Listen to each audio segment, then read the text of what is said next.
The attack on the media, which we condemn in the highest terms possible.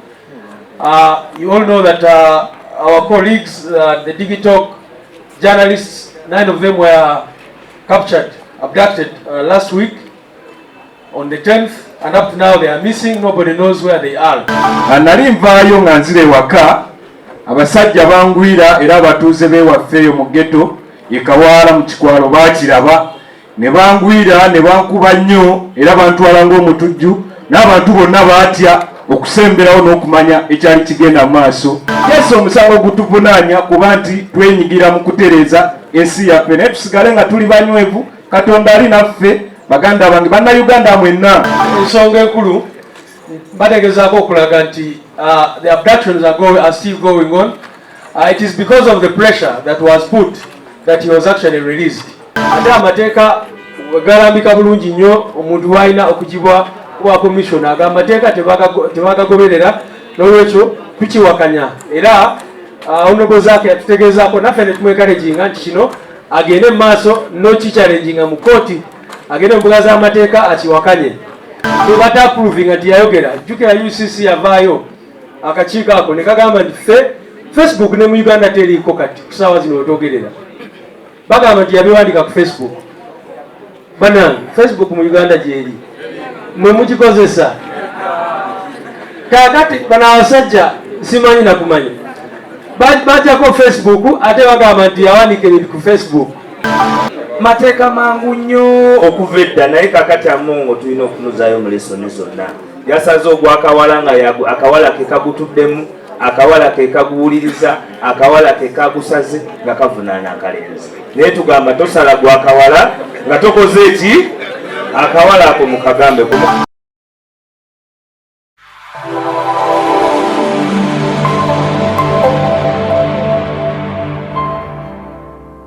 So we want to emphasize that the people of Kayunga deserve better, and so that is why leaders from Kayunga are here, including several the members of parliament from that area, and there is also a team. I see Comrade Margaret behind there, and others. The reason why they are here is to emphasize that Kayunga deserves true leadership. The second thing I want to talk about is, of course, to add my voice on the commodity prices. Many people are in confusion now because of the commodity prices.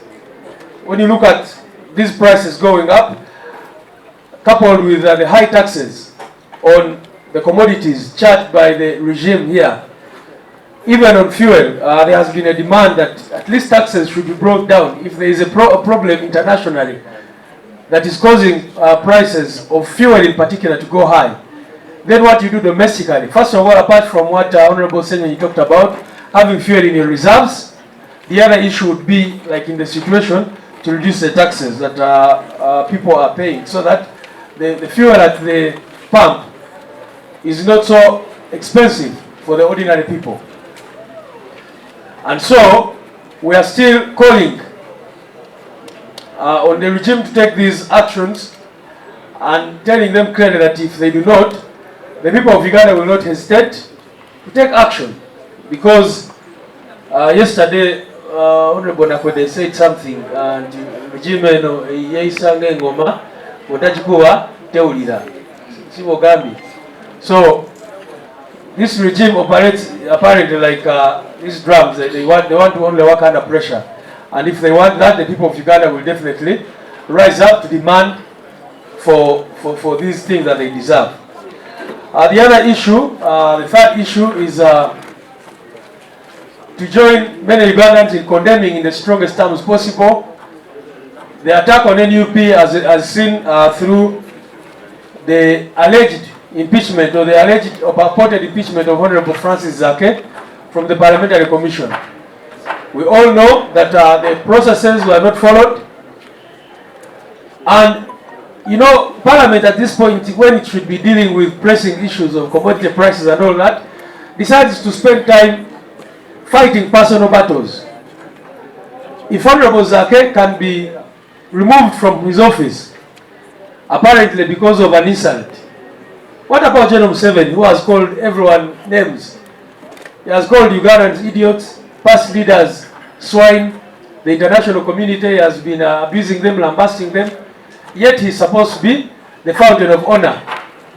How can you then go for a member of parliament who actually they have failed to prove that he uttered those statements? And of course we know other regime officials who have said worse things. So I want to condemn it in the strongest terms possible and to clearly say that this is just not an attack on Honorable Zaake. It is an attack on NUP. It is an attack on sanity. It is an attack on the people of Uganda. There have been attempts to silence any form of dissent. That leaders who occupy positions want everyone to be quiet. So they want people to be in fear all the time. And that is, we are not going to allow that as NUP. We will continue speaking out regardless. The fourth thing I'll talk about is the attack on the media, which we condemn in the highest terms possible. You all know that our colleagues, the digital journalists, 9 of them were captured, abducted last week on the 10th, and up to now they are missing. Nobody knows where they are, unless if there have been any developments this morning. But as far as I know, they are still missing, taken by the military, and up to now nobody knows where they are. These acts of lawlessness must be condemned by all people of good conscience. We also know that a journalist called Lawrence Chitata has been in hiding because the military has been looking for him, including when they went to New Vision, you can imagine, to look for him with all manner of claims.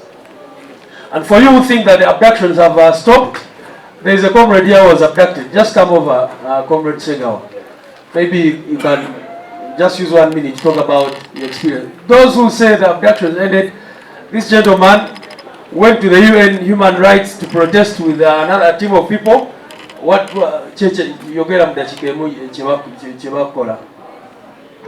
people power, our power.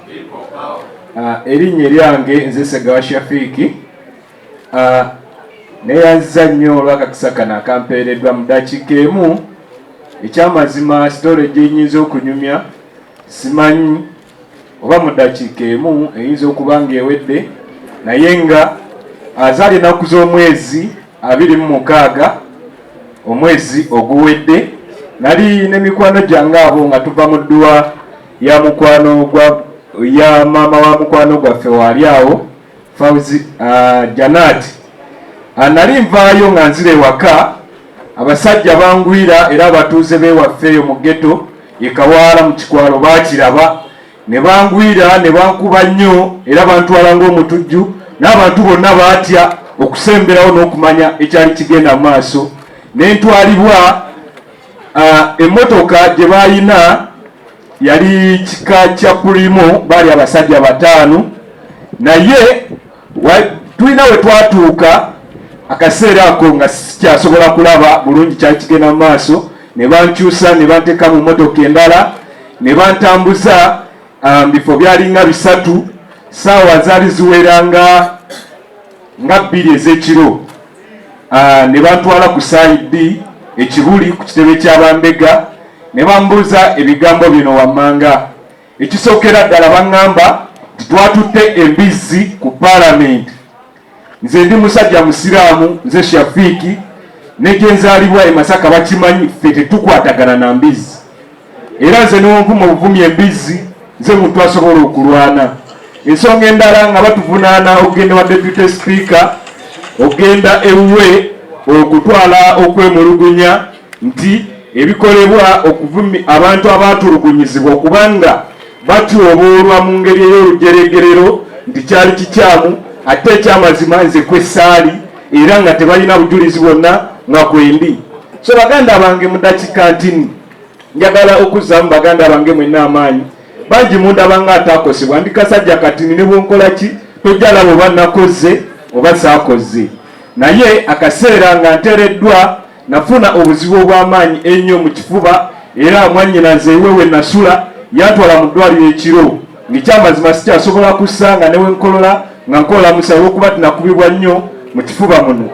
Essaawa zino bakyanteekako okuba nga neripootinga ku saidi okumala ebbanga lyesimanyi nga n'olunaku olw'enkya nina okuddayo kubanga nkola ki nga ne report nga naye njagala okutegeeza baganda bange bwe tuwangalira mu mbeera ze zimu nti bannange tubeere strong jese omusango gutuvunaanya kuba nti twenyigira mu kutereeza ensi yaffe naye tusigale nga tuli banywevu katonda ali naffe baganda bange bannayuganda mwenna kansembeyo nga mbeebaza mwenna abanwanirira nga ngudde mu buzibu bwe nagwamu n'okwebaza pulezidenti wange His Excellency Robert Kyagulanyi Ssentamu pulezidenti ow'ekkumi yalondebwa tineeyanza nnyo okumbeereramu mu kaseera ako nze nali simanyi kigenda mu maaso neneebaza sekretary general wange tandekeredde okuva lwe nateebwa abadde nga afaayo okumanya embeera gye ndimu n'abakulembeze b'e Lubaga North mwenna gye nva ne Lubaga South mwebale nnyo mwebalire ddala people power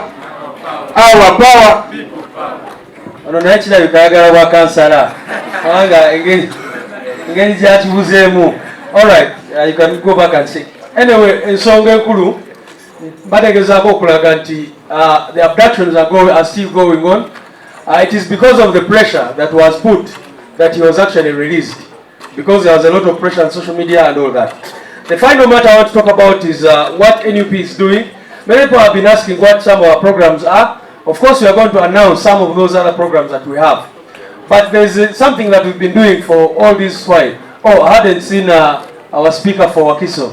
You're welcome, sir. Thank you for being around. Our power, people power. Yeah.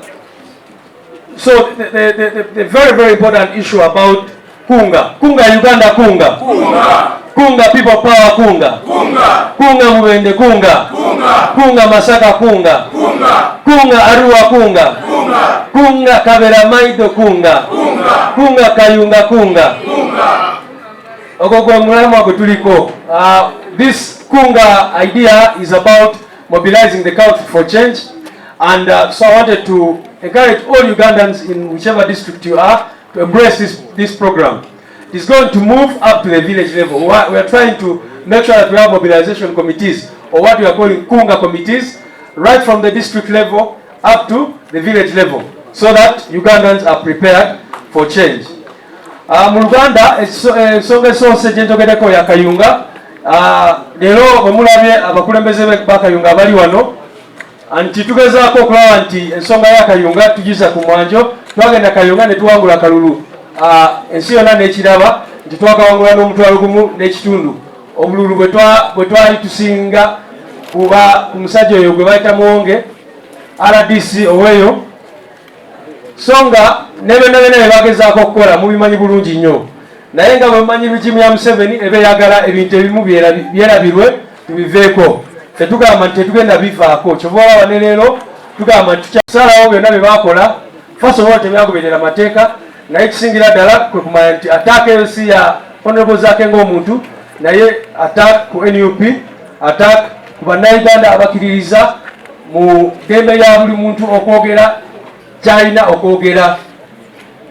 Era ndowooza gye bujjaawo Honorable Zaake ajja kuvaayo ayogere ensonga ezimu ffe ze tumanyi nti ze zaaleetera bano abantu okukola kye baakola, naye ate n'okuvumirira embeera y'obutagoberera mateeka gonna ne bagavoola mu lunaku lumu ne bagamba ffe tumugobye, kati munaakola ki?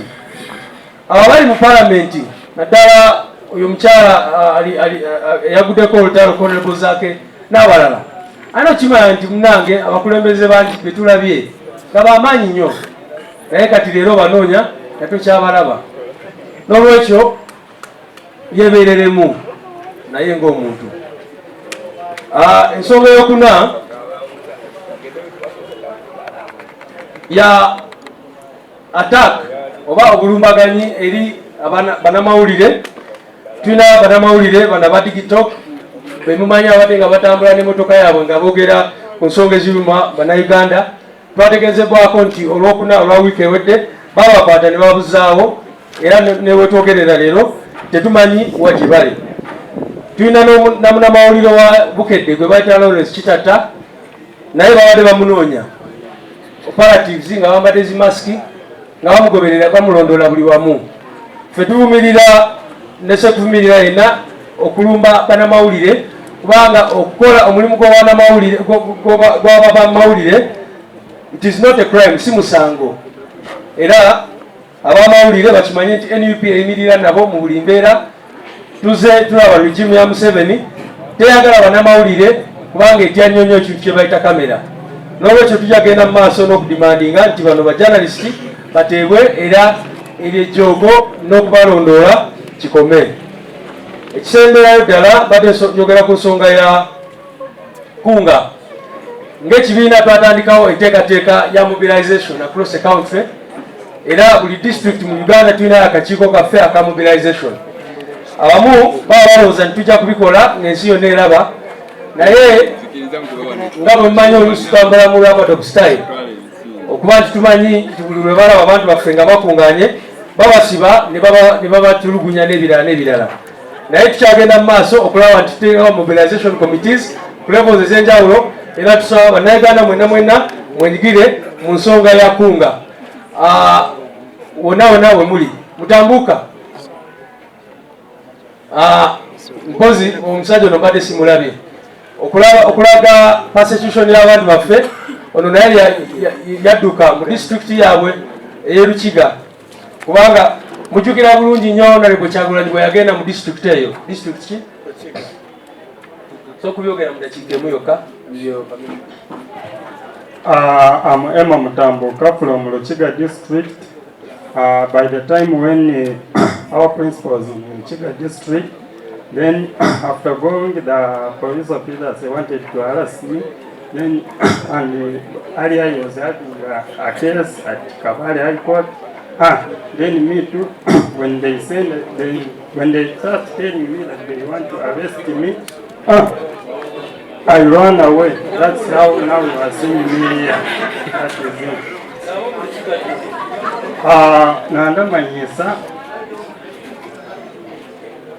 ubwira bukwatire Kyagulanyi Rukiga 2018 okwikumi na kumwe kuyayikireyo yaganiro n'abantu konka nabwe bukabirwe butaro batalenga abanza haza amaboko muremesa ko kumuranyimanya ngo gitu by'uburi kimwe cyona no kwatika yayendera gire ati kuyagenzire batandika kundona kabanza nabo ni ODPC yangira ngo izo bigera ishobora kugaruka bajyangoma ibarimbona nibwe ukanyine n'emishango yenyuma ukanyine n'emishango yenyuma yo kugara kera nabwo bakantwara banta mucune bakantiye zimba kutakire muhare w'umukono narugayo atwo yakiro nabyo bagiye musaba inda bashoye bankwate nanye nibwe nabengiye rukangarugayo ndawumuzaga. People power. Kakati ono musajja abagamba first of all nti NUP eri mu Buganda yokka, ono musajja ava Rukiga. Omusajja ono yabadde coordinator waffe mu district eyo, naye kati wetogere omaze emyezi emeka nga okuba waddukayo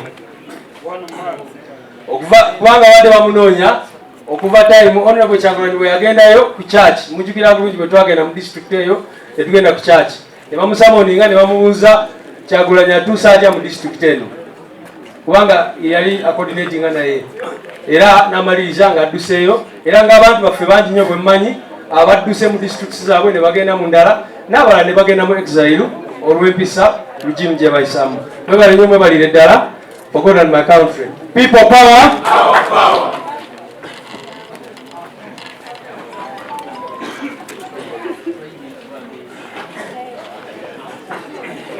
People power. Our power. People power. I cannot say anything else apart from thanking you. And maybe they ask, and the questions, we are going to take questions, 2 or 3 questions. And somebody has said that, probably I said this in English. The group of those who left the Pan-African movement to the Michael Jackson Club have also said that probably they have not, washing soap is different from bathing soap. And there are those who particularly need some particular type of soap. Those days there was Sukisa Bango, Pokirea, Jaribu and Mekako, others use Jik. But the prices have also gone very high. So the chairperson of the Michael Jackson Club, please assist your colleagues. They really need the Mekako. Let me take on the questions, please. One day.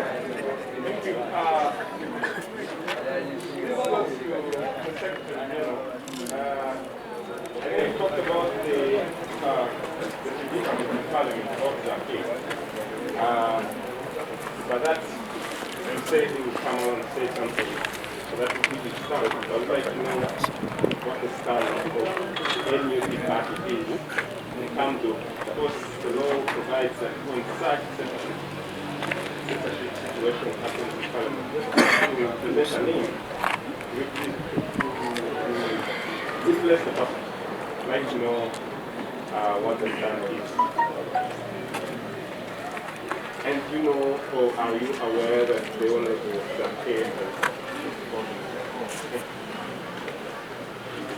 Another one? Any other question?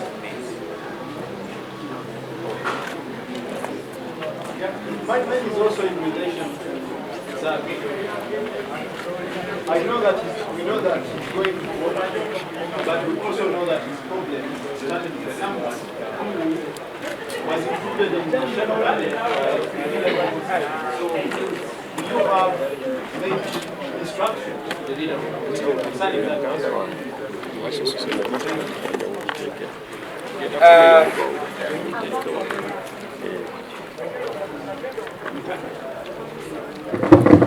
Okay.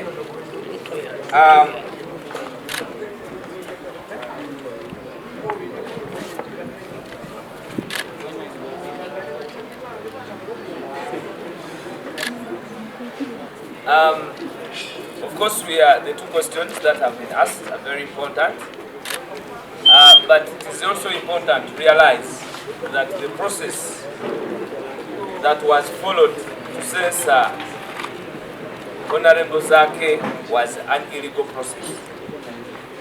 I have heard the lawyers, they have discussed quorum, they have discussed, in fact, quorum of both the committee that formed the prima facie case and also quorum of the entire House, and also the abuse of the doctrine of fair hearing.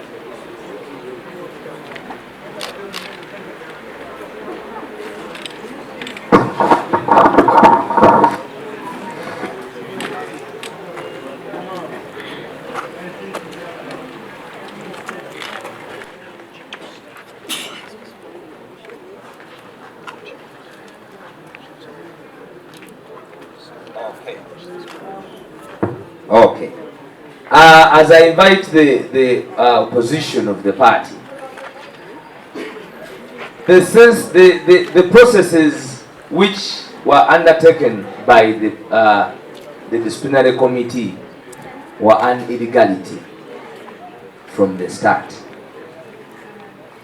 and also they were not given time to put in place even their own recommendations as a committee. And Parliament usurped the powers of that very committee, and yet it is enshrined as a quasi-judicial body to handle the behavior of members of Parliament. Now, the entire Parliament mobbed in also a number of not quorum, because there were 160, there were supposed to be 260, because the total electorate of Parliament is 523. Now, they cannot proceed with such ogwash endings. I don't think that. I think the Deputy Speaker should come to her senses, sit down, be humble, and understand that they made a great error, and we move forward as Zaake, our Commissioner. But I will not speak where the Secretary General is and my boss. Let me invite the Secretary General to come and give the formal position of the party. I thought you've given the formal position already. There's a real formal one and the formal one. No, really, I think Comrade Waiso has responded to this question sufficiently. We are challenging the purported removal of Honorable Zaake. We are challenging it using all avenues available, legal avenues, etc., etc. About the other processes that the party may engage in, I'll say that we are going to sit and discuss that. For now, what we are doing is to challenge the alleged or purported removal of Honorable Zaake. Even a person who has not gone to law school can see that the Deputy Speaker was, as the Honorable General was explaining the other day, how can you be a complainant, then you are a judge, you are the prosecutor, you are the executioner? I mean, how? So anyone can see that this was just a case of political witch hunt, which, you know, cannot stand, and in our view, are going to challenge it definitely. Regarding the member who raised, who moved the motion to remove Honorable Zaake, as we have said, we are going to invite him and have a discussion with him. We believe in a fair hearing, giving everyone a fair hearing. So we are going to give him a chance to explain to the party, you know, and also to his leadership in Parliament. Why did he do what he did? Who is he working for? What are his considerations? What are his interests? And after that, we are going to be able to make an informed decision. And thank you so much for listening.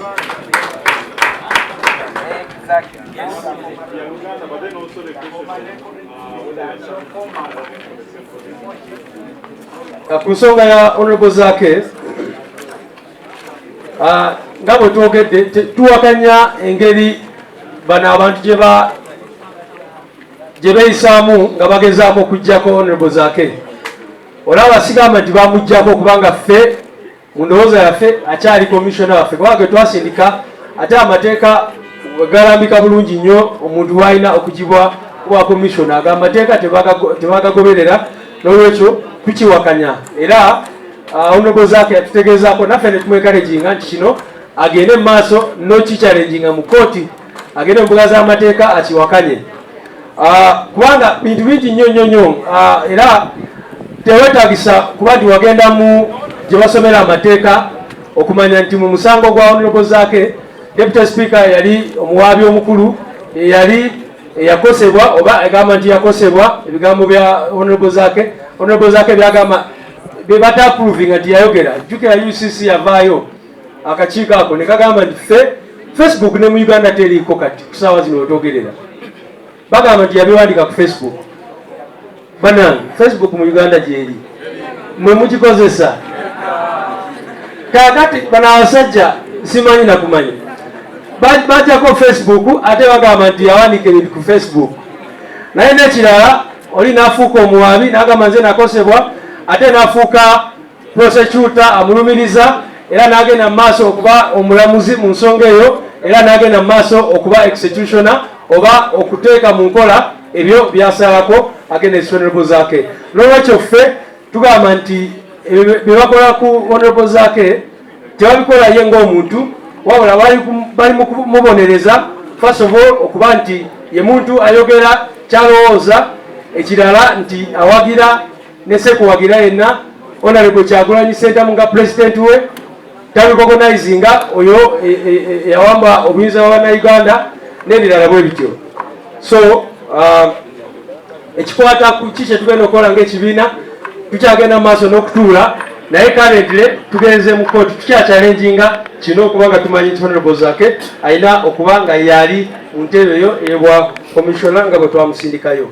Ekisembera ddala k'oyo omuntu eyaleeta ekiteeso eky'okumugoba, tujja kumuwa akakisa okutunyonyola lwaki yakola kino, ani yamutuma, ebigendererwa bye byali kiki yali asuubira kujja mu kino n'ebirala bwe bityo, nga tetunatekinga decision, kubanga ffe tukkiriza nti omuntu nga tona taking decision against them olina okusooka n'omuwa chance n'owuliriza okuva gyali. Mwebale nnyo.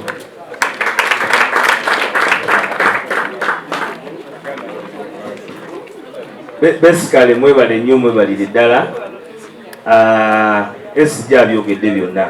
Tosala gwakawala nga towulidde gwaki mateeka mangu nnyo okuva edda, naye kakati amongo tulina okunuzaayo mu lesoni zonna. Yasaze ogwakawala nga akawala ke kagutuddemu, akawala ke kaguwuliriza, akawala ke kagusaze nga kavunaana akalenzi. Naye tugamba tosala gwakawala nga tokoze eki akawala ako mukagambe ku Mukama Katonda abankuumire. Olutalo nga luwedde tuliyambale engule, tuliyambale engule, tuliyambale engule. Olutalo nga luwedde tuliyambale